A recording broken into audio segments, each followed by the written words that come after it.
مذاکرات میں تیسری سیشن تک اور ٹیبل پہ بیٹھنے تک جو ہیں فریقین کو تعامل سے کام لینا چاہیے.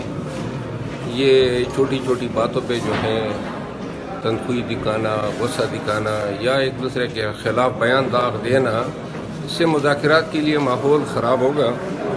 اور میرا خیال ہے کہ خان صاحب نے بڑی لچک دکھائی، باوجود اس کے کہ مذاکراتی ٹیم نے ملنا تھا. خان نے کہا کہ اگر ان کو ملنے نہیں بھی دیا جاتا ہے تب بھی تیسرے یا چوتھے سیشن کے لیے بیٹھنا چاہیے. اور ساتھ میں تحریری مطالبات جس کو انا کا مسئلہ بنایا گیا تھا، خان نے کہا دے دینے چاہیے تھے، کیونکہ جب پوری قوم کو پتہ ہے کہ ہم مذاکرات کر رہے ہیں اور یہ ہمارے مطالبات ہیں تو تحریری طور پہ دینے میں کوئی حرج نہیں ہے. سر یہ بھی بتائیے گا کہ جو فیصلہ ہے احتساب عدالت نے فیصلہ محفوظ کیا ہے، پہلے جو ہے 23 کو آنا تھا پھر ٹرین چھوٹ گیا، تو کیا آپ سمجھتے ہیں جو کیا مذاکرات کا بس ہم اس ایڈجرمنٹ کو ہم جو ہیں ایسی نظر سے دیکھ رہے ہیں کہ گویا میڈیا کو پہلے سے پتہ تھا کہ 2 دن بعد جج صاحب نے تاریخ دینی ہے، تو یہ بڑی حیران کن بات ہے.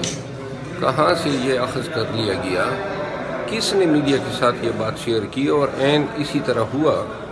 اور بار بار تاریخ دینا، ہمیں اس سے کوئی فرق نہیں پڑتا ہے کیونکہ ہم عادی ہو گئے ہیں ٹرائل کورٹ سے سزائیں ملنے کے.